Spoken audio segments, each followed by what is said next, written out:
energy system of the future will be based on sustainable, renewable energy. Innovation and digitalization are changing the way we consume energy. How can decision makers in governments and businesses prepare for the energy transition? Long-term energy scenarios, LTES, can help plan for a low-carbon future by identifying opportunities, potential risks, and cost-effective near-term solutions. IRENA actively supports energy planners through its global LTES network. Governments can share their experience, exchange best practices, and explore the most pressing future trends together with global experts. Government institutions and supporting technical agencies can become members of the LTES network. Join us. Contact LTES at irena.org for more information.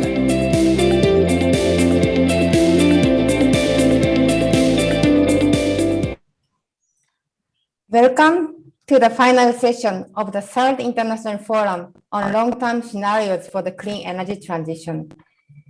My name is Asami Miketa. I'm a Senior Program Officer at IRENA's Innovation and Technology Center based in Germany, and I will be your host today. This forum is organized as an activity under the LTES initiative under the Clean Energy Ministerial and IRENA's LTES network, which we introduced in the video that was presented a few seconds ago. Building on the discussion over the last years in the framework of the LTES network and LTES initiative, this forum brings together scenario practitioners from government, academia, technical institutions, and the private sector to discuss best practices on the development and the use of long-term energy scenarios for guiding the clean energy transition. The overarching theme of this year's forum is the role of long-term energy scenarios in achieving net zero commitment. This is the last session of our 3-day journey. And earlier today, we had a great session featuring the critical elements of net zero scenarios and how this information can be used in policymaking.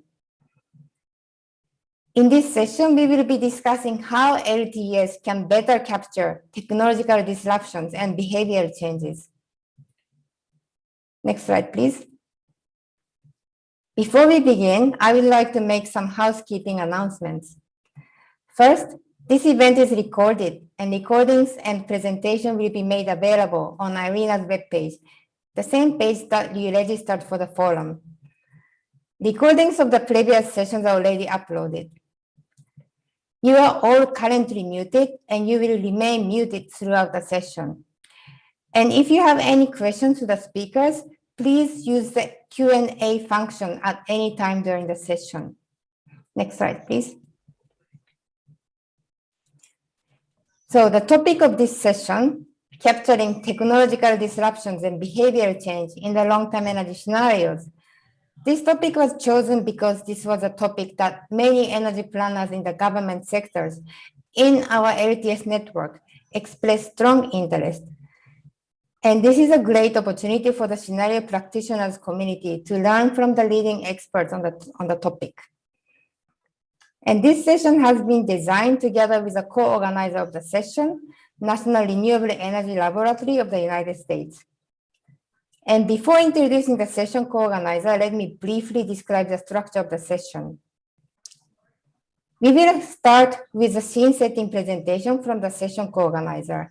And after the scene setting presentation, we will move to a segment of short introductory presentation from our panelists. Following that, we will have moderated discussion. Now I have a pleasure of introducing Dr. Doug And, who is not only the co-organizer of the session, but also the moderator and scene setter for this session. Move to the next slide, please. And Doug is the Executive Director of Strategic Public-Private Partnership at National Renewable Energy Laboratory. And he has over 30 years of experience in research on energy and sustainability. and he's very knowledgeable on the intersections between science and policy. So Doug, we are very happy to have you here today. Please introduce the session and set the scene. Doug, over to you. Yeah, excuse me. Wonderful. Thank you, Asami, and everyone for joining us, and Irina for the co-organization. I'm thrilled to moderate the session and joined by three wonderful panelists who we will introduce in just a few moments. I realized that we started a few minutes late, and so let me try to provide a little bit of scene setting in a compressed manner for everyone.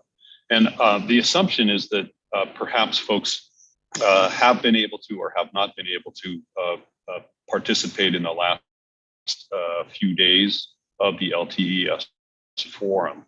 And so let me launch in here. And if you would just go to the next slide. This session is as titled, Capturing Technology and Behavior Change in Long-Term Scenarios. And what we hope to do is cover aspects from, I'll call it the global to the local, all the way perhaps down to the individual. And we're going to cover all of that ground. I think from the technology standpoint, if you look at this slide, this comes from the IPCC special report on 1.5 degree scenarios. What the point here is that you can see is that a number of scenarios were defined with, I call it traditional outlines of energy supply scenario, energy supply technologies. This is along the top line if you look at those categorizations: fossil without, carbon capture and storage, that's what CCS stands for, et cetera. And this is predominantly in energy supply, which is dominated by power systems, as you can see. A lot of breadth there. And of course, then the interesting question is what is in that last category of other renewables or other low carbon technologies? This is from a global perspective and a very large ensemble of models. We go to the next slide, we'll see another example of this as it comes through. Next slide, please. Unless my internet is just slow.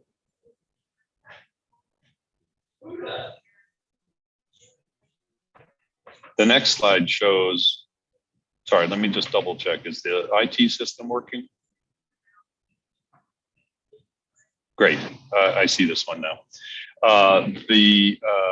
And I apologize, this is from the net zero roadmap from the International Energy Agency, another collaborating institution with LTES, of course, and the Clean Energy Ministerial.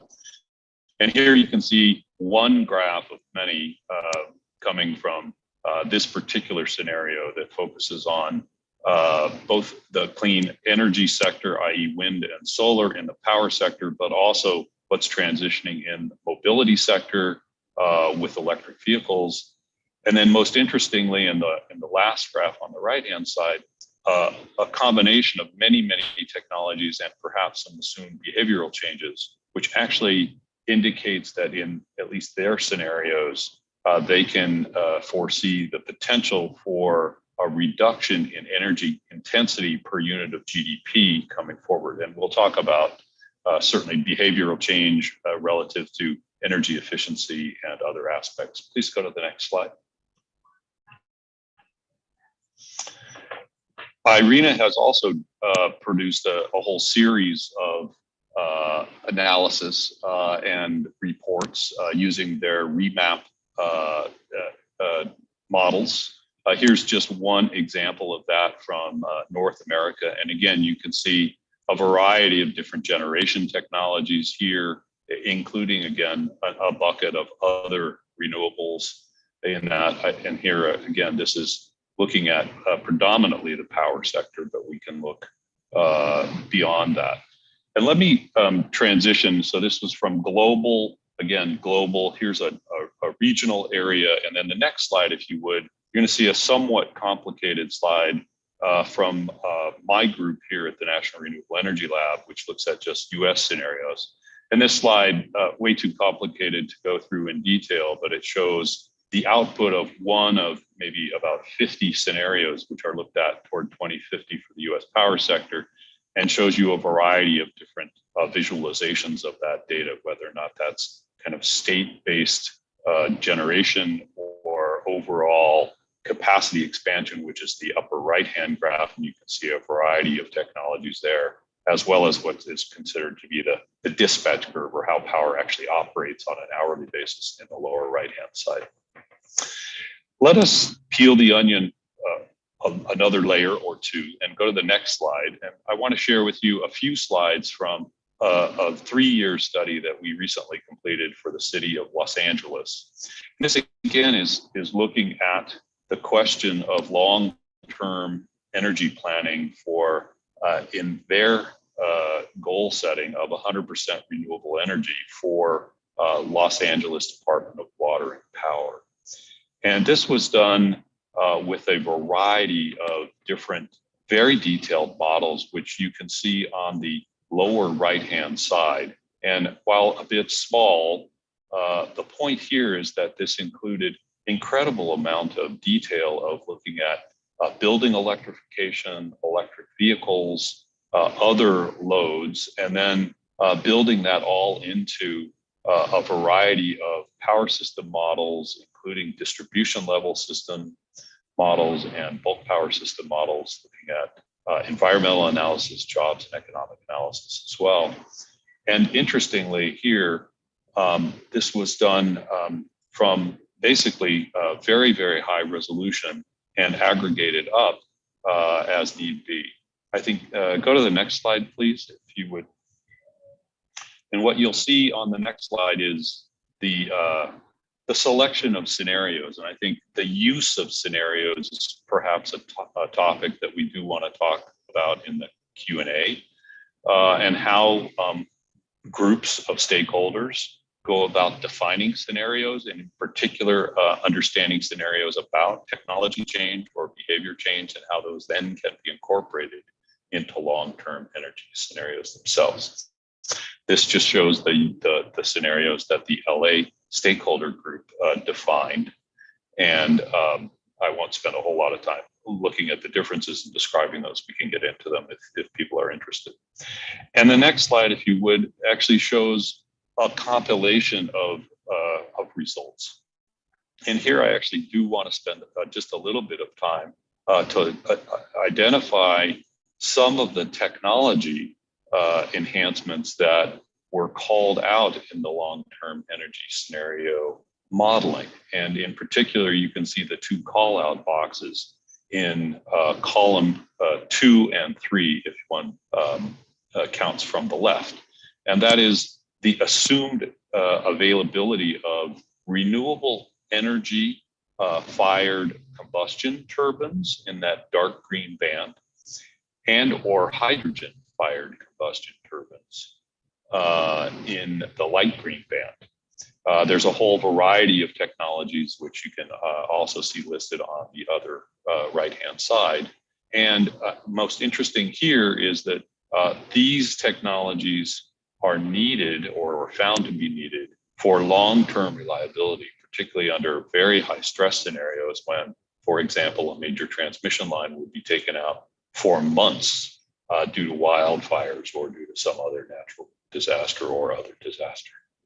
So if we go to the next slide is actually a movie. And if I could ask my IRENA colleagues to please play the movie, what you're going to see here is a build-up visualization of the load profiles that we were able to build, again, from simulation mode, looking at both building load, distributed energy resources, which are optimally placed on buildings or in open areas, including parking lots and other areas, as well as electric vehicle loads.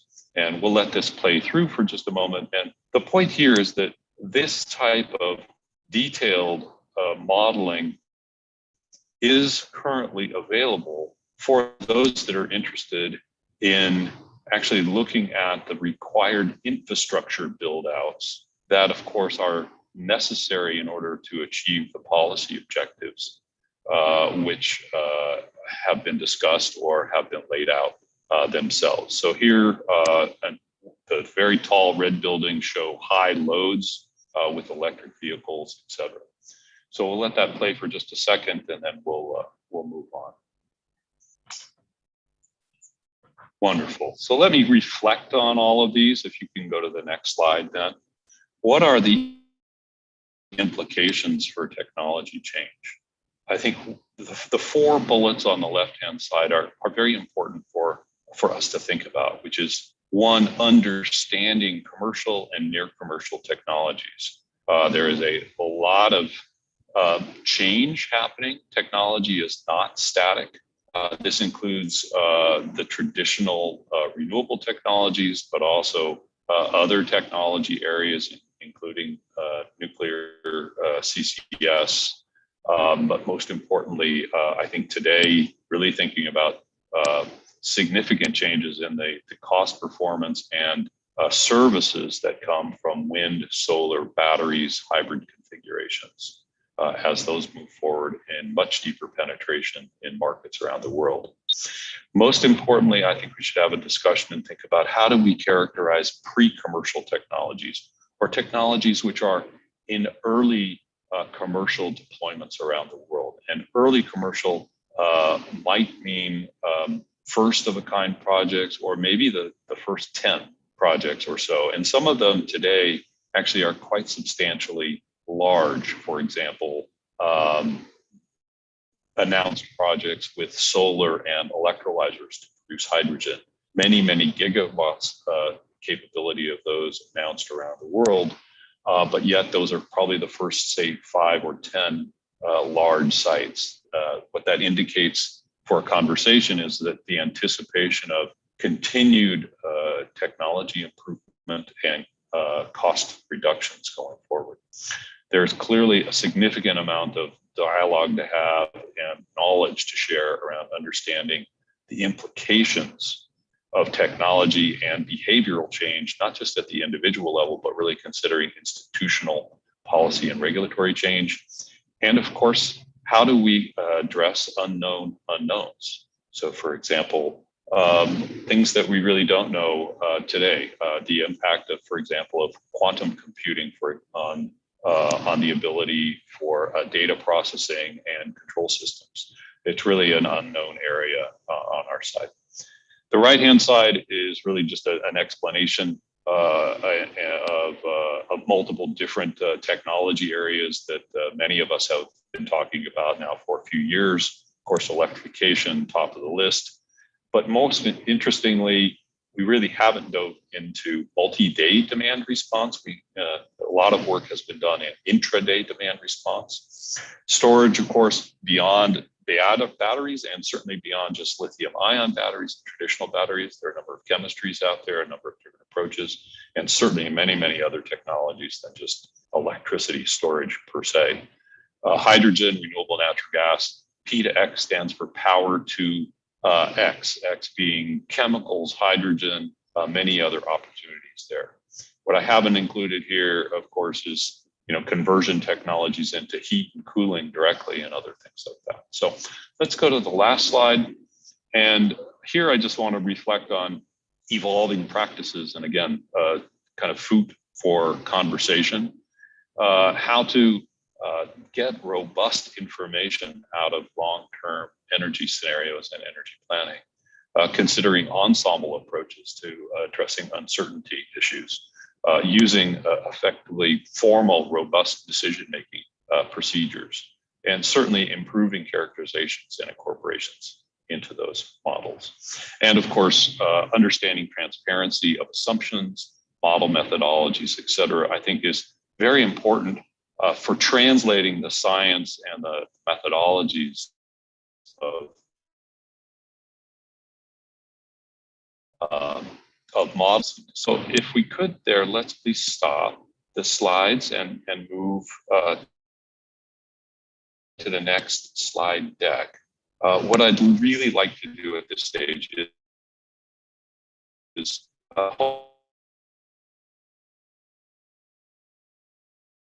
hopefully that set the scene and welcome among maybe some, if there are any immediate questions, but I prefer to hold those to the very end. So thank you for putting this slide up. I am thrilled by 3 experts from around the world. Charlie Wilson, who we have heard from before on these LTES forums, a researcher at the Daniel Crow, a modeler at the IEA. Thank you, Daniel, for joining us. And Alina Bertolini, a senior scientist at RFSCMCC on the Institute for Economics and the Environment in Milan. And very thrilled to do that. What I'd like to do is just do a lightning round of reflections and presentations from each of them, and then we'll get into a moderated discussion. So why don't we go from left to right? I think that was what was set out, and we'll turn to Charlie. Many thanks for the introduction, Doug. So yes, I've got 3 slides, and I want to make 3 propositions just to start off these discussions.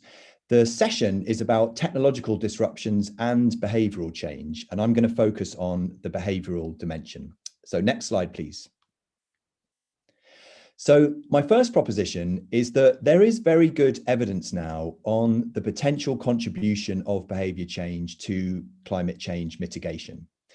So this graph that you're seeing is from a recent paper by Diana Ivanova and colleagues, where they looked at hundreds and hundreds of studies which had quantified the mitigation potential of different behavioural options. And you can see them there listed out. And next to each one, I've put an A, an S, or an I, which corresponds to activity, structure, and intensity. Activity means the total amount of something we consume. Structure means essentially the way in which we consume it. And intensity is the efficiency of that process. And you can see that there's a nice spread of these activity, structure, and intensity type behaviors. This is showing just for the transport domain, and there are equivalent studies for other domains. And I say this because I want to make clear that behavior change, for me at any rate, is not just reducing activity. It's not just driving less or line drying our clothes or turning our thermostats down. It's all of these ways in which consumer behavior and consumer preferences interact with technologies and infrastructure.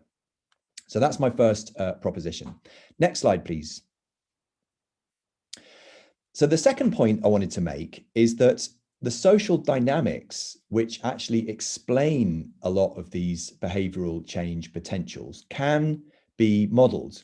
I think, it's common awareness that we currently do a better job at modeling technology and market dynamics and pay less attention to these social and behavioral dimensions. So I want to give you one example, and this is an example to do with social influence.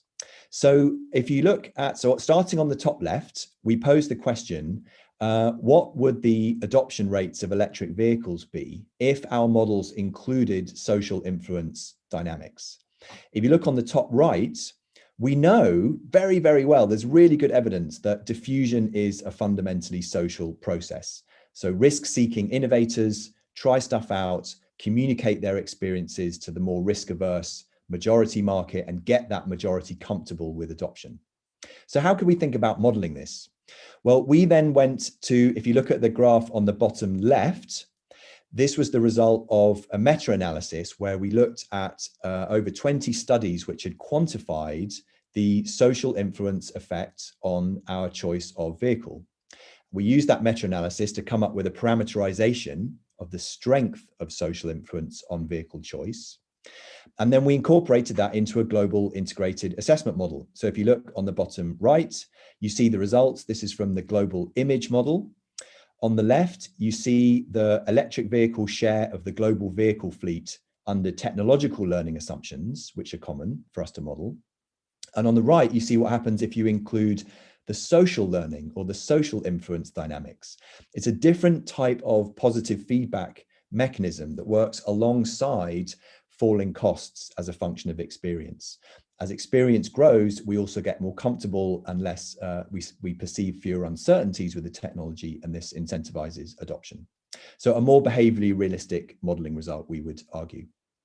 So next slide, please, for my third and final proposition, which is that social influence is one of many sorts of social dynamics which could potentially prove disruptive and useful for reaching net zero, but we don't do a very good job currently in our long-term scenarios.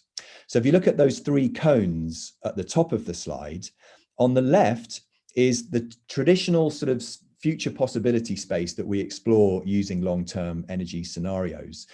We vary parameters like energy demand, energy prices, technology availability, and so on. And then we explore this sort of more or less incrementally continuous funnel of possibility. You can see the reality red line in that top left graph deviates a little bit temporarily from that cone of modeled possibility. And a good example might be the much faster than expected cost reductions in PV and small scale technologies observed recently. But it kind of comes back into our possibility space. What we're really interested in is the two cones on the right, which explore the possibility of disruptive drivers or unexpected outcomes, taking us outside the zone of possibility that we explore with the models. So what could some of these be in the social realm? Well, at the bottom, I've made a very simple table summarizing some insights from a nice paper by Ilona Otto and colleagues, where they looked at what they called social tipping elements. And they define these as contagious processes of rapidly spreading technologies, behaviors, social norms, and so on. And I've just listed some examples there of the sorts of things they considered. Financial markets, for example, divesting rapidly away from high carbon assets. But if you look at the bottom, you see that the two at the bottom are essentially a shift in our collective awareness and concern about climate. And then at the very bottom, our, if you like, moral recognition of the issues with climate change and our need to address it. Now, importantly, the time needed to estimate, to trigger these tipping points, these disruptive dynamics in social change, are all within a few decades, well within the timescales we're interested in for net zero. So I would argue that this is further evidence why we need to improve our capabilities to address these. Thank you very much for listening, and I look forward to the questions later. I'll hand back to you, Doug. Fantastic. Thanks, Charlie. Very insightful and succinct. Appreciate that. A lot of food for thought there. Now I'd like to turn over to Daniel, if we could, please. And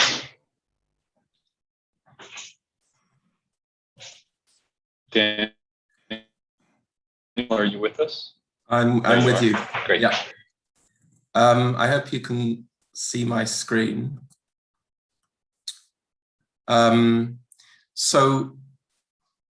Yes, thanks very much. Please go ahead. Thank you. Could you put that in show mode, Daniel, please? I have put it in show mode. Does it show in show mode? I'm not sure if there's a lag between what you're seeing. You're good. I'm good? Yeah, okay. It's just a lag. Sorry, it's a lag. Okay. So yeah, thanks, Doug, and thanks, Charlie, and thanks also for being invited to talk here and to present. So we at the IEA have just come out with a roadmap to net zero by 2050 a couple of weeks ago, and I thought it would be perhaps appropriate to run through some of the behavioural aspects that are included in that roadmap to get to net zero by 2050. So on this slide, which I hope everyone can see, I'm not seeing it so well, but on this side, we have emissions reductions from 2020 out towards 2050. So this is a scenario that we produce which takes energy sector and associated, so process emissions to net zero by 2050 of CO2. So we can think about these emissions reductions coming in three different bins, if you like. And I think that's sort of a good starting point to start to think about what the role for behavior is. So about sort of 40% of those reductions, starting at the bottom, come from low carbon technologies. So this is technologies on the supply side, such as renewables and other technologies which decarbonize the electricity system. Also drop-in biofuels, for example, and blending of low carbon gases into end uses. And the key point here is that technologies enable emissions reductions without much impact on the end consumer. So we can continue with our lives, either as citizens or as companies or as other types of end consumers. And technology goes on behind the scenes and enables these kinds of reductions to take place. So, you switch on your light, and if that electricity is zero carbon, you don't notice a difference. The lion's share, however, of the reductions that we see in our scenario are associated with a mixture of low carbon technologies, but also the active involvement of end consumers. So a good example here would be EVs, buying electric cars. There's obviously a technology component, but it relies on consumers to make decisions about what they're going to purchase. Another example might be buying best available technologies for household appliances. So the most energy efficient types of options when you're considering buying new lighting or whatever. And there are other examples in industry that I won't go into. And that's really the lion's share of reductions. And then moving up to the top type, this is a bit different. These are behavior changes and materials efficiency. And the reductions there in our classification come from reducing energy service demand or reducing the energy intensity of delivering energy service demand. So if you fly less, for example, or if you replace a business trip by teleconferencing, that would be an example of reducing energy service demand for aviation. But if you drive more slowly, you get the same service demand, you still get to your destination, same number of passenger kilometers, but you reduce the energy intensity with which those are given. So I think that's a good sort of starting point to frame the discussion. Moving on, what is the role of behavior changes, and what kinds of changes have we built into the NZE roadmap that we've just published? So some come in the transport sector. Most from the transport sector actually come from reduction in aviation demand. And this comes from, for example, shifting short-haul flights onto high-speed rail where possible. And we've looked around and seen the potential for that. We've done quite a detailed study of where it's feasible to shift a flight to high-speed rail without a big impact on journey time. But there are also other types of changes away from private car use, for example, towards active transport and towards using public transport as well, and other kinds of changes to do with reducing speeds on roads. So what you see here is a trend that emissions savings from behavior changes reduce over time as the sector decarbonizes, but savings in energy demand persist over time because energy efficiency improvements happen more slowly than decarbonization. There are also changes in the building sector. So these are behavior changes, mainly moderating the use of space heating and space cooling, but also some energy saving options that we see in households. These increasingly become digitalized over time, and the emissions reductions again evaporate because the electricity sector is all but decarbonized after 2040. But again, the energy demand savings persist. And then in industry, there is a large persistent role for emissions reductions because industry is notoriously hard to decarbonize as an end-use sector. And these are coming from things like reducing fertilizer use, changing the design and construction of buildings, lightweighting vehicles. But there's also a role for consumers in that, in changing their preferences around, whether they're buying SUVs or not, for example, and also recycling of plastics and and metal. So recycling rates go up as well, and that has a feed-through effect onto industry. So final slide now. Really, what are the consequences from a scenario perspective if these behavior changes don't happen? So what we're seeing here is the share of low carbon technologies, some representative low carbon technologies in 2020. So electric cars around 1%, low carbon steel almost nothing. I think there's a single plant using CCUS in the Middle East. Sustainable aviation fuels, again, very, very low. Doing a little bit better on heat pumps in residential buildings, but hovering around the 5% mark. In the net zero by 2050 scenario, those shares leap up in 2030. So this is looking at 2030 in under 10 years now.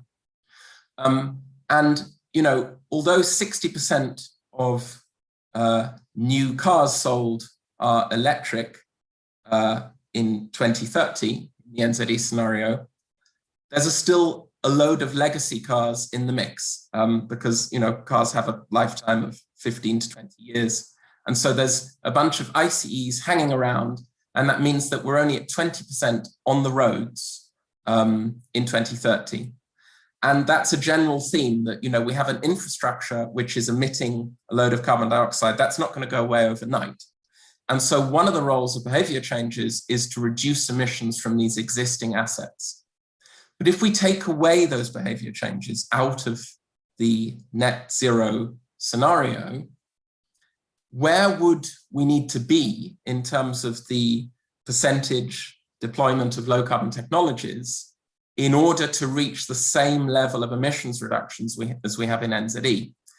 And this is where we'd need to be at. So this is the additional without behavior changes in 2030.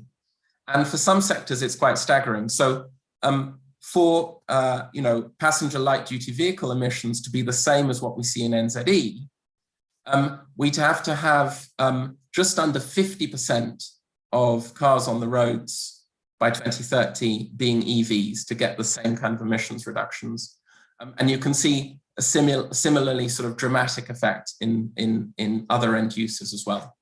So the message here is that the role for behavior changes is, of course, to reduce emissions quickly, to reduce energy demand, particularly electricity demand, which is already growing at unprecedented rates within our scenario as end users become electrified.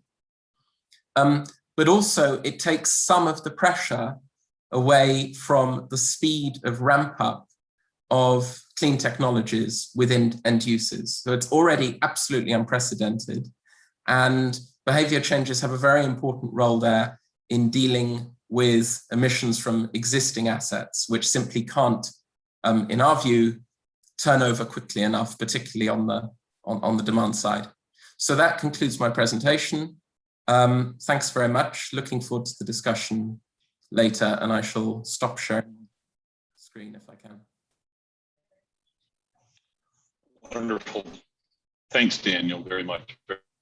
Very insightful set of observations from the net zero scenarios, and look forward to the discussion on that as well. I think there's some interaction interesting between the modeling approaches that Charlie presented in the first couple of slides, and actually what is incorporated in the net zero scenario. And I think your last slide in terms of highlighting the impact of behavioral change on net changes in new technology adoption is pretty significant. So I would my pleasure to turn it over to Alina now, and look forward to your reflections as well. And then we'll get into a conversation. Thank you, Doug, very much. And thank you, Irina and co-organizers for this and for giving me a chance to reflect on this really crucial topics. So just like my predecessors, I also have hopefully a few key points to talk about. So if we could just go to the next slide. I mean, I think that my presentation can perhaps serve to frame and perhaps a little bit challenge and discuss some of the things that have been discussed, that have been presented before. So I think it goes without saying that innovation is basically believed to be a key driver in our ability to reach either one or the other decarbonization scenarios. We all see that there are many. We have many ways to get to the same point or many ways to get to different points, depending on what endpoint we choose. And the reason why is because the whole innovation process allows us to get on the market and get some technologies which are not currently available and that could help us go in a different direction. So basically, I think it goes without saying that failing to capture innovation dynamics properly and appropriately in modeling tools, including those technological changes which we can refer to as disruptive, basically means that scenarios as a tool become less useful in terms of guiding policy making and in terms of guiding investment. So the idea is that we need to work hard so that scenarios can provide good insights, and to do so they have to be based on sort of like understanding well the process of technological change.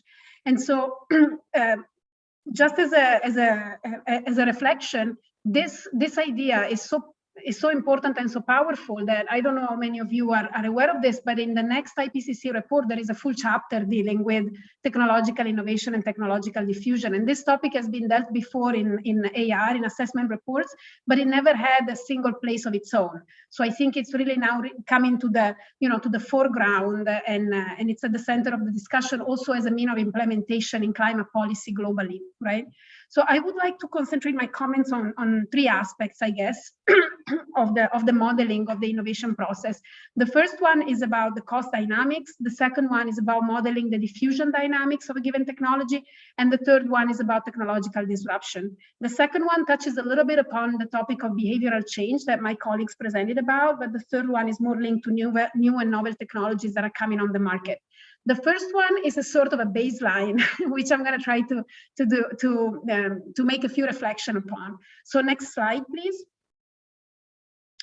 So I think, the way in which I think about this problem is the fact that understanding the trajectory of future technologies and technology costs basically informs us, as I was saying before, on which cost competitive options, technological options are going to be available to decarbonize. And these range from very granular technology, to borrow language from Charlie, and to very bulky technologies. So depending also on the type of technology that we're analyzing. However, the sheer modeling of technological change, even for the technologies that we already know, is actually very difficult to carry out, also in current models, because there is a first layer of, there are many layers of complexity, but one of them is the uncertainty about future technology costs. And so in particular, the point that I would like to raise here is that extrapolating past costs cannot often capture increase in the rate of cost reduction, which have not been previously seen, right? So some of the ways in which we can model technological change that are linked, for instance, to learning by doing, learning curves and such, sometimes fail to capture accelerations in the market, which are brought about by a larger set of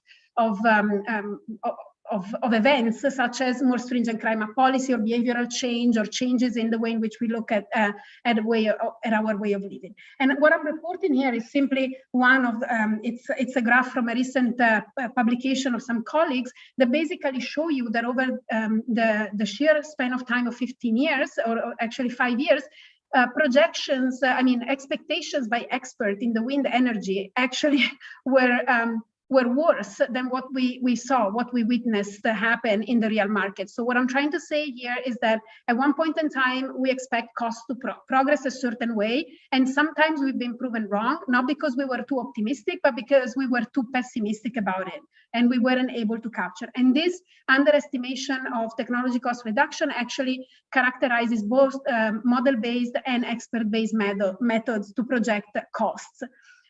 This whole slide is about sort of remembering that it's hard to model technology cost decreases in general, right? And uncertainty really plagues that a little bit. So if we could go to the next slide. So this slide goes on to and touches upon some of the topics that my colleagues talk about, meaning that technology diffusion and the adoption of a given technology is clearly not driven by low technology costs. There are other barriers, some of which have been sort of mentioned before, such as the need to change behaviors, but also personal preferences. People may not want to change behaviors. It's not about changing it. It's about whether you actually want to change it or you prefer to live as you are. It's about network and infrastructure externalities or risk aversion, as it was mentioned before. It's also about the institutional setting in which these behavioral changes have to happen. You have differences in policy stringency. Policy design matters a lot. There is some recent research that shows that a tax designed in one way or any other, a limitation or any other policy intervention can have a positive or negative effect depending on the design of it and how it is implemented. And these barriers are currently not explicitly detailed in most climate energy economy models, and they may not need to be so. We need to find ways so that they can be accounted for when we do our modeling. And I think that today we saw at least a couple of approaches, to do that in the previous presentations, taking into account behavioral changes as well as, in a more aggregate or more detailed way. Truth be told, these aspects are somewhat captured through scenario narratives, which is one of the tools that the modeling community has been using in order to constrain the space of solution by a narrative of what will happen to society and to the economy as a whole. And these narratives, I also would like to point out, have been used also to increase the acceptability of long-term scenarios, because they are often co-designed and co-created with stakeholders, and this helps buying into the vision for the future. This has proven to be particularly powerful. If you think now about the European Commission, we don't do anything without a stakeholder consultation. For how much or how little you believe into it, everybody can say their words, thinking about what the low carbon transition should be like. And let me move on to my third point, which is about the modeling of disruptive technologies, which is like the second point that this presentation, this panel was going to discuss. So truth of the matter is there are two types of things that are really hard to account for. The first one are unforeseen future developments. This is what Doug called the unknown unknowns, I guess, in his presentation, in his first slide. I mean, this is similar, and it has happened before.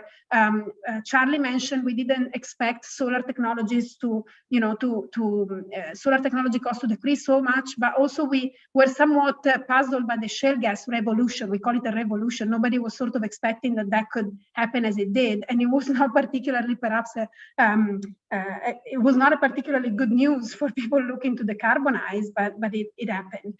So 10 years ago or so, modelers actually used to talk about breakthrough technologies. If you read old papers, this is so, and they were mostly thinking about CCS when they were doing so, or biomass coupled with CCS.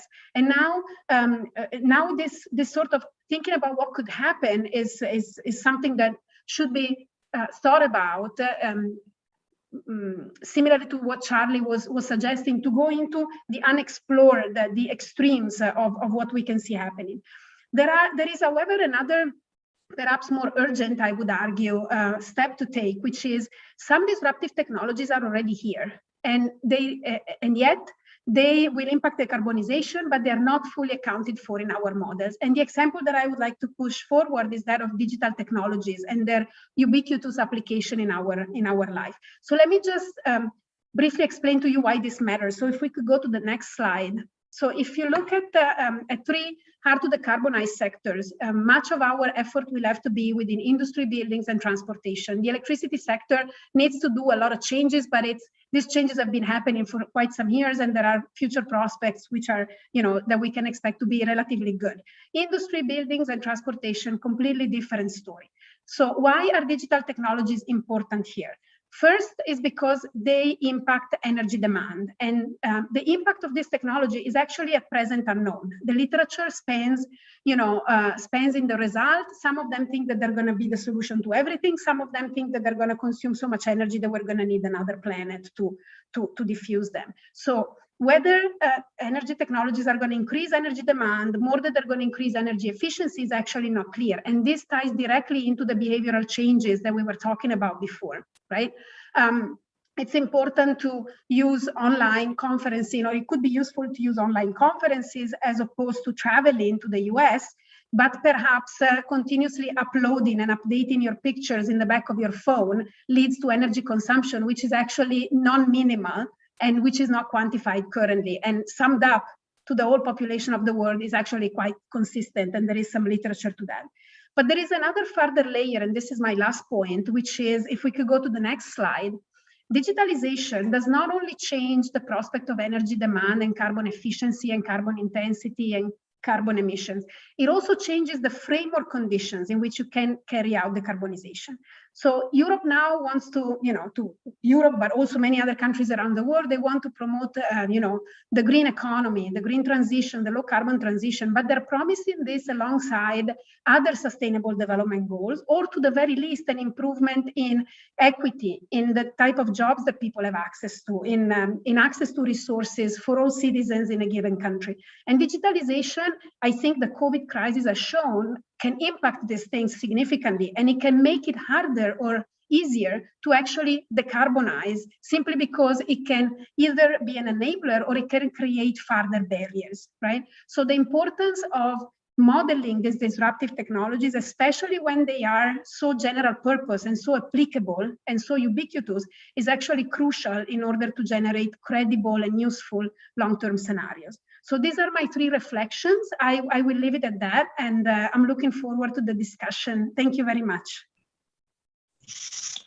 Wonderful, thank you, Elena, very much. And you've prompted an excellent first question, I think, that actually came out of both Charlie and Daniel's conversation, and in fact was a bit hidden in mine, which is the role of digitization.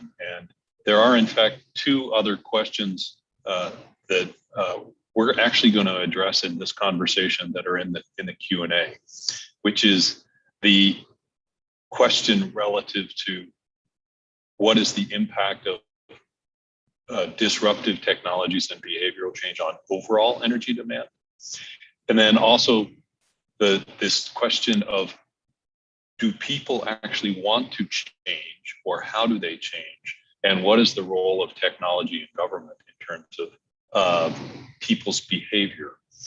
And here I want to come back and have a conversation with among us about this role of digitization as one of the principal major disruptive, I'll call it, platforms for change. And there are many aspects, and I think each of you can comment on this, which is that digitization enables a change in lifestyle, a change in a mode for communication. You mentioned, Elena, of course, the substitutability, for example, of this webinar versus all being in a single place, but also the footprint of digitization, which is not zero. And then Charlie and Daniel would love to get your insights in terms of how digitization enables behavior change, perhaps without consciousness, if that makes sense as a question. And we're going to click on this for just a few minutes of conversation, because I think it's very important relative to the question that was posed in the Q&A, which is, do people want to change versus is there a value proposition offered to them through digitization and advanced low carbon technologies that they don't even perceive, but that they find themselves very comfortably in without that? So, Charlie, comments and reflections? Yes, thanks, Doug. There's lots to say, but I'll try and confine myself to making two main points. One is that digitalization is super interesting because it's this general purpose technology, or platform technology that you called it, Doug, which cuts right across all the things we're interested in modeling and scenarios, and consequently makes it very complex to try and capture in our modeling work. And so when you see studies that look at the impacts of digitalization on climate outcomes, including one by the IEA a few years ago, they generally paint these really extreme alternative visions, like it's kind of heaven or hell have been used, utopia or dystopia. EASA did a report, the World in 2050 report, where they called it a fire retardant or a fire accelerant for climate change, because the uncertainties are so enormous about these systemic effects. The second point I want to make, in answer to your direct point about behavior change and whether it can offer a value proposition for low carbon behavioral shifts. Yes, I absolutely think it can. And this was a key assumption that we made in a study we did a few years ago, led by Arnulf Grubler, looking at a kind of low energy demand future, that digitalization created lots of attractive consumer value propositions that would also have energy or carbon benefits. So, for example, switching from owning goods to using services delivered digitally, avoiding waste by sharing unused idle assets, critically integrating all of these distributed demand side resources, including electric vehicles, into effectively performing systems like you showed in your study in LA at the beginning, Doug, with EV integration. And also helping us manage energy demand, for example, with smart technologies in the home. But that's only the positive side of the story. There are all sorts of issues and problems, some of which Elena, or many of which Elena mentioned in her talk. And so these are the sorts of things we need to get our head around when exploring this possibility space in modeling. Great, thank you. Daniel, double click a little bit on, I think, the importance of the graph that you showed at the end, which is the significant amount of emission reduction potential included in behavioral change. Is that behavioral change digitally enabled, or was it something different? Yeah, that's a great question, and it's good to be able to clarify this. Actually, we you know, there's a sort of complex interplay between digitalization and behavior change, because in the one sense, digitalization enables people. It can make behavior changes easier and enable those changes to happen.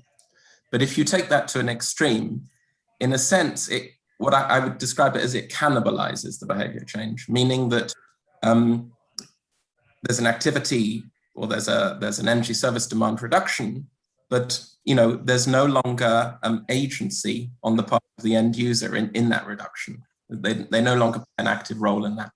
So what we was the stuff that we call behavior changes is very much to do with changes which have an active role on the part of the end user. And what we have in the scenario is that there are some end uses. So, for example,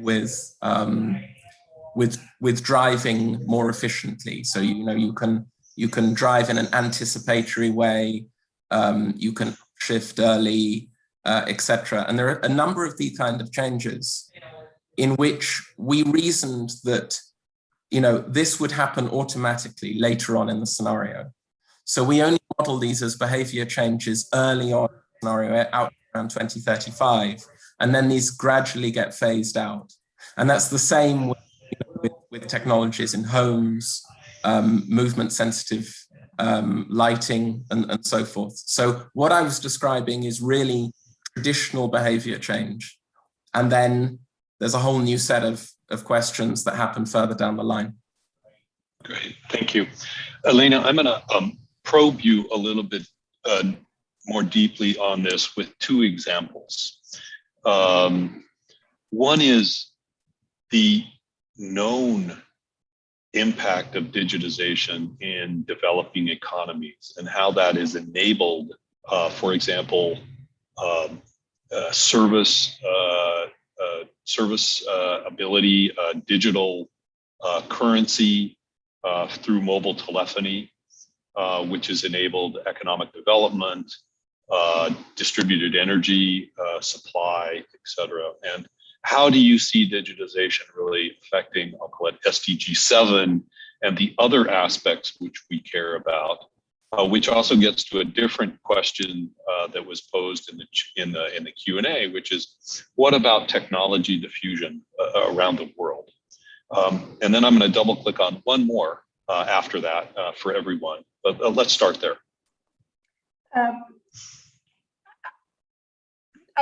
the next 3 years of my life are going to be around trying to prove that we can make digitalization work for climate mitigation and for sustainable development goal. And I have to come clean with you guys, because I do have a prior in this. And I think that what will matter greatly is actually governance around digital technologies. And I think that one of the big problems that we have right now is that governance of digital technologies lies in places. Sometimes it doesn't lie anywhere. And sometimes it lies in places where you don't have climate governance, if you allow me to say so. So climate decision, sustainable development decision, and digital decision, and decision about, the digital economy are made actually physically in different ministries around the world. And this is true both for developed countries, and it's true also for developing countries. And I think that the first important step that we have to be aware of is that because these two things intersect with each other, they affect each other, they should be talked about jointly. I'm not suggesting, giving it either to one ministry or the other, but perhaps addressing them together. So before the Green Deal came on board in Europe, there were 2 countries only, I believe, that talked about digital and climate in the same documents. Otherwise, these things happen in separate places.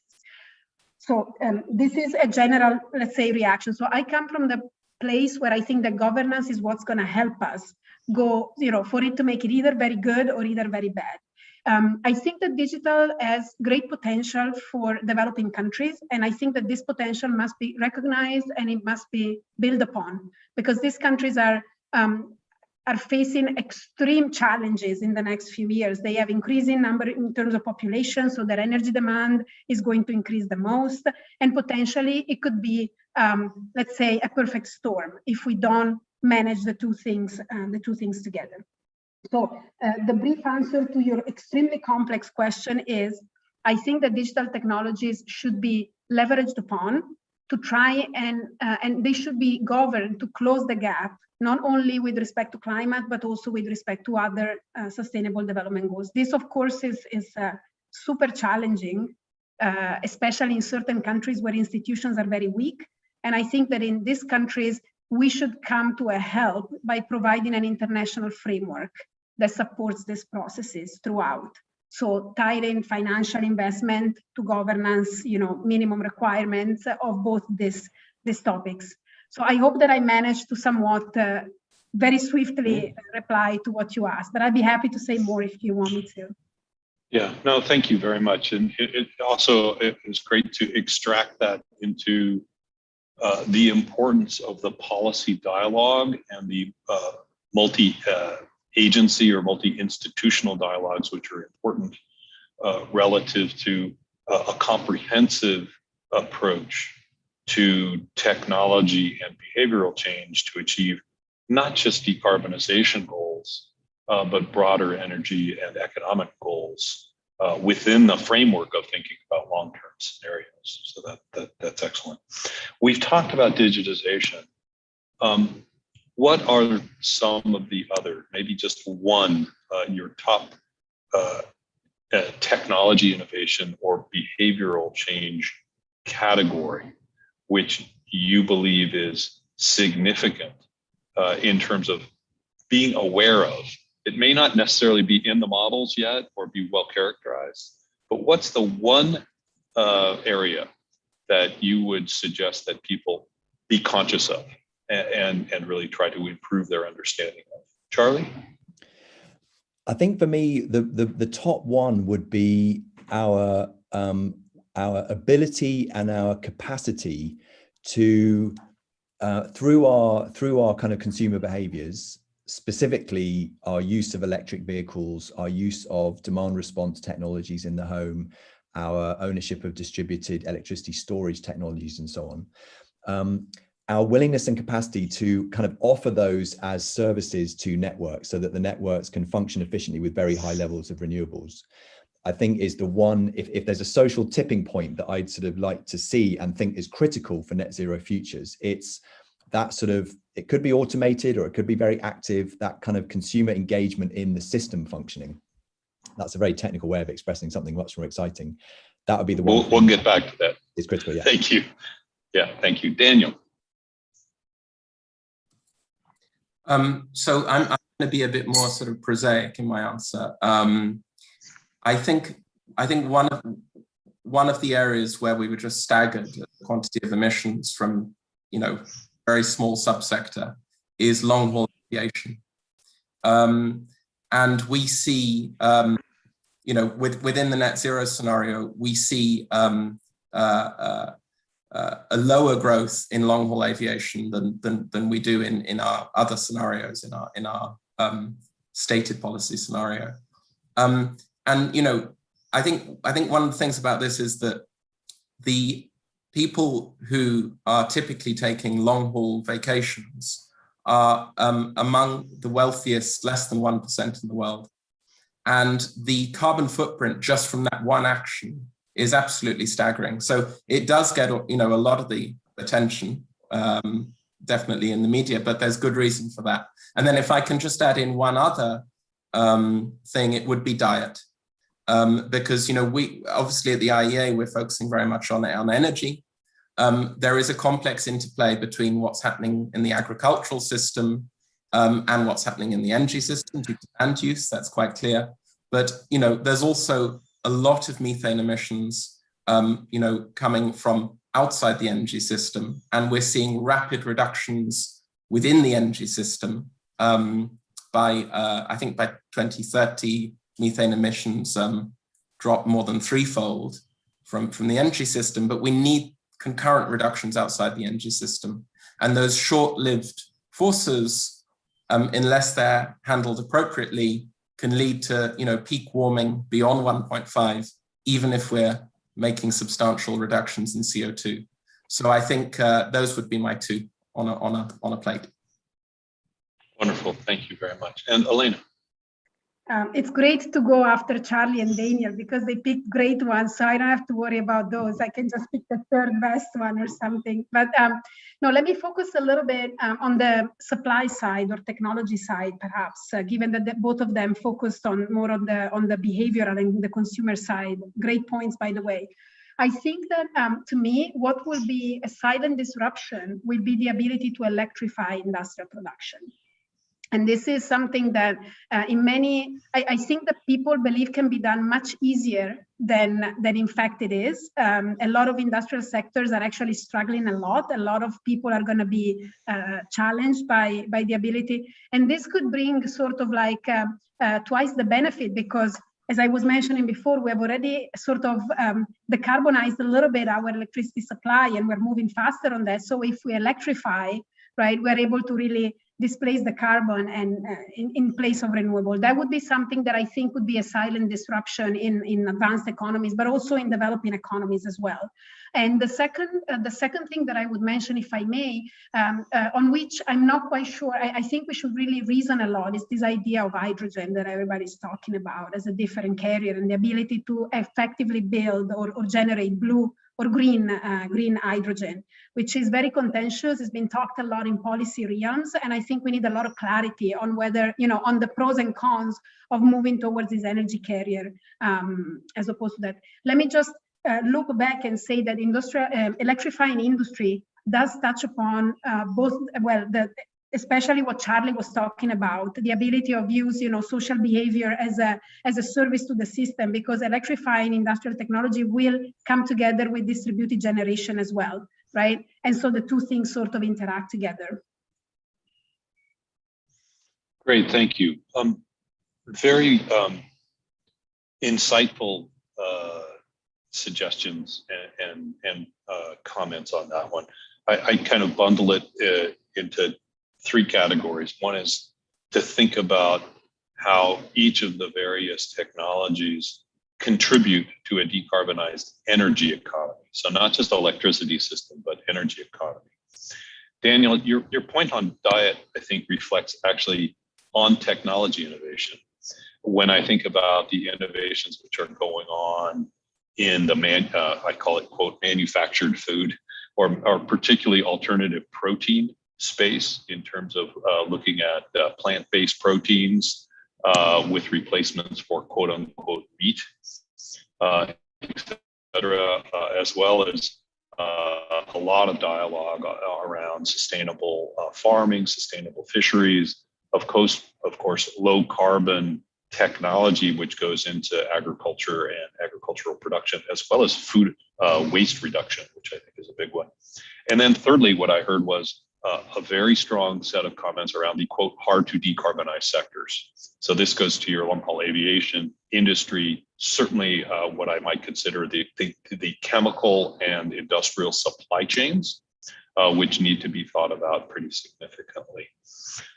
Let's reflect maybe on that whole portfolio and spend just a couple of minutes around the modeling of those technologies, or more broadly of technology innovation and behavior change. So Charlie, you showed us that there are some techniques being developed in the academic literature and some nice methods that can be adapted. Daniel, I think you expressed to us that you at the IEA and colleagues are actually using those in the World Energy Outlook and in the net zero energy scenario. And Alina, I think your reflection was a little bit of, well, not all the models are there, and we can tell stories about those changes, but it's not included in the quantitative assessments.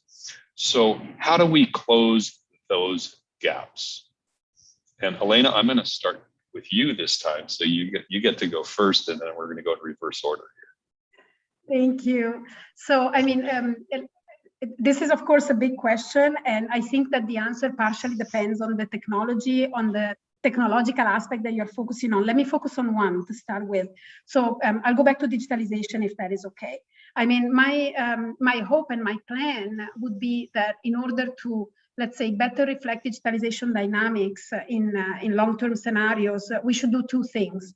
We should keep enriching the story about the space in which the models can move. So these are the, the pathways, the storytelling around the modeling, because I don't think it can be expected that models can capture every single aspect. I mean, these are numerical models. Some of them are extremely detailed. Some of them are, higher level. But I think that they need to be aided and guided, because we cannot model everything. It's just, it doesn't make any sense. So this will be an important part. And the second aspect, on the other hand, is that I think a number of models and modeling approaches can be coupled among themselves in order to better represent. So for instance, people are starting to use agent-based modeling a lot more in terms of handling heterogeneous agent within the energy system or within a given sector. And you can sort of soft link these models. This is work that has been done by several colleagues in the field. And this is one example. The idea of having a model that reproduces the impact of digitalization on industry, for instance, that then informs through a soft link or a hardened link, depending, an integrated assessment model. This is a promising way that people are exploring. And I think that this is true also for other aspects. Let's also remember that models are not supposed to give us the answer, but they're supposed to help us through the scenarios, guiding and decision making, and letting us understand the changes that would happen if we choose one road as opposed to the other. So a lot of the value of models is in the delta, is not actually in the number that you get out of it. So I think that we need to think about this as well, in terms of not having too high expectation for a tool that is very useful and should be applied to reach the goal it was designed for, right? So it's not a crystal ball telling us where to go. Thank you. Daniel, any comments, reflections on how the IEA is incorporating these technology and behavioral change in the modeling? Yeah. So I mean, it's a topic, a great question. I think I would first want to sort of draw attention to the different types of models or different types of scenarios that we're looking at. So within exploratory scenarios, which sort of set the initial conditions and then evolve them forward in time, there are a whole host of options, agent-based modeling, Elena just mentioned, which can try to better represent, the way that people actually make investment decisions in the world, which are often, suboptimal and don't represent cost-optimized pathways. But within, a scenario like the net zero by 2050 scenario, where we see very, very rapid changes, this is a normative scenario. And so trying to sort of capture the way people behave is probably not our main focus. We've focused more on, where the energy system needs to be and the kinds of policies that could bring that about. Now, obviously, there is a bit of an assumption that actors will respond to policy interventions in a given way. So I think that the policy part of our messaging falls behind the central part, which is how does the energy system change. But I would just say, as general sort of good principles, obviously exploring sensitivities is key. So the one I showed in my slide deck about what would happen if there were no behavioral change, that's a very restricted sensitivity in the sense that we took those end uses and we explored the role of technology if the behavioral changes didn't come online within those sectors. But of course, you could get emissions reductions elsewhere, and that and there would be another way of doing that. And then I think really we have to explore the whole scenario space in terms of mixing up the types of technologies that are available for models to deploy, and also mixing up the cost characteristics of those technologies and the way those costs evolve in future. Great, thank you. And Charlie, if I may, may I characterize the results and the methods that you presented as the art of the possible?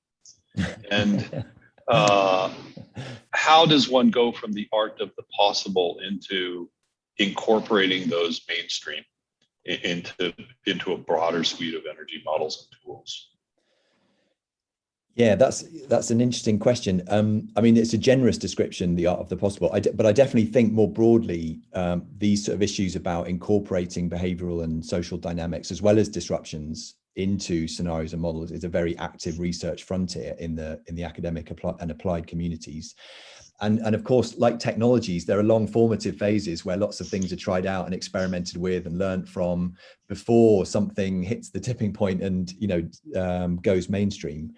And I think what will help it go mainstream is the increasing awareness and sensitivity of policy decision making and how we can inform policies, that we can do a better job at that policy information if we do a better job at simulating real world dynamics. And I think that's the strongest kind of case for why this is such an important research frontier. Great, that's a good reflection. It also goes to one of the questions I in fact wanted to ask Daniel in particular that came in the Q&A, which is how do we, or maybe Charlie, you've got some reflection on this as well, how do we apply, if that's the right term, cultural context to behavioral change? I think it's a great question. Yeah, it's a great question. So I think the first thing to say is it's extremely hard to do. The modeling which we did within the NZE scenario, which I've been talking about, so just to clarify, all the results I showed were global, but we modeled it on a regional level. So 26 regions around the world, and then we put them together, and the results I showed were global. In terms of behavior changes, we took into account a number of dimensions on the regional level in order to assess, both how quickly these behavior changes could come about and also their ultimate potential. So, the ultimate potential for mode shifting, say from private cars to public transport or active transport. But we, and so those constraints varied region by region based on, infrastructure and current activity levels, and a host of other variables. What I would point out is we also tried to build in a cultural dimension. We took the World Value Survey, which is a publicly available database which records public opinion about a number of questions on sort of key issues. And we took some questions from the World Value Survey, and we actually looked at people's attitudes to the environment, also attitudes concerning sort of social cohesion and willingness to change. And we built this into our modeling in terms of the rapidity in which we saw these changes taking place. So we tried to do our best. There's definitely a lot of room for improving in that area. I think it's clear for all to see that behavior changes are just going to be far easier to roll out in some parts of the world than in others. And the reasons for that are very, very complex. But yeah, I think we made a start on that. I don't know if Charlie wants to come in and say something. May I add one point, Doug, which is, in answer to the question, it's possible to take cultural variation into account with a very sound empirical basis. So Daniel mentioned the World Value Survey. There are good standardized measures of cultural variation.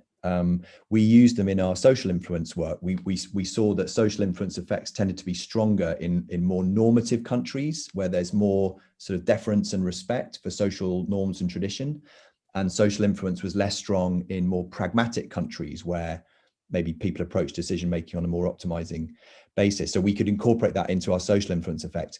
We're doing work with the global modeling at the minute, looking at lifestyle change, low carbon lifestyle change. And there's also strong cultural markers of what that means in different countries, which we can take into account empirically.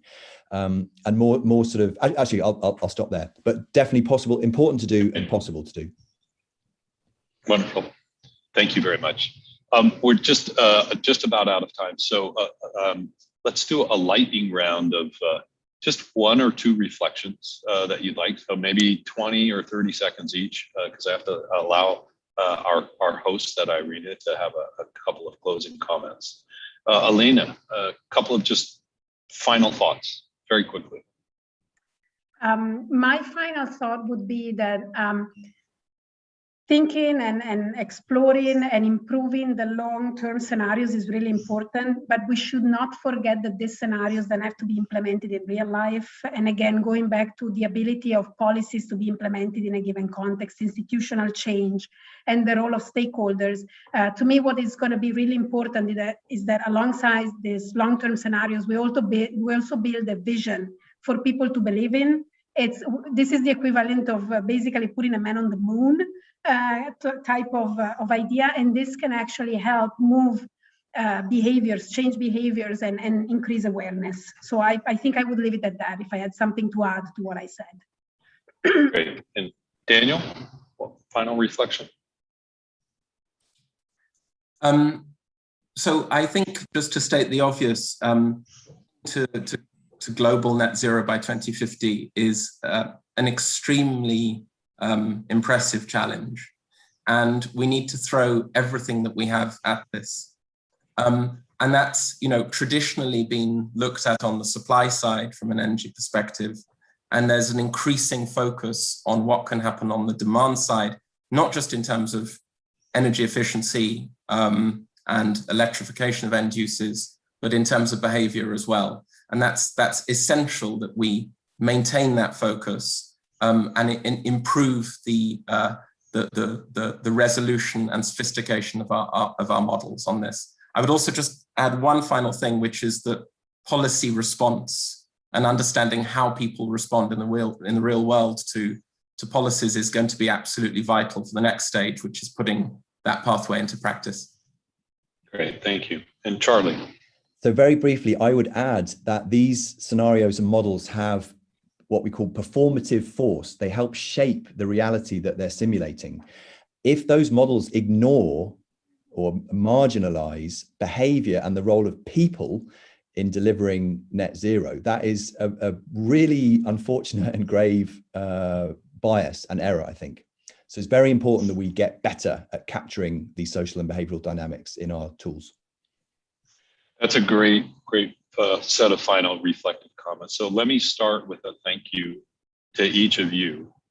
And let me reflect just briefly for the participants who are still with us, that I think the key takeaway message here is one that we need to be mindful of technology change, of existing technologies, of how they improve, but also of technologies which we have yet to imagine, or those that we foresee a potential future of that have yet to be created.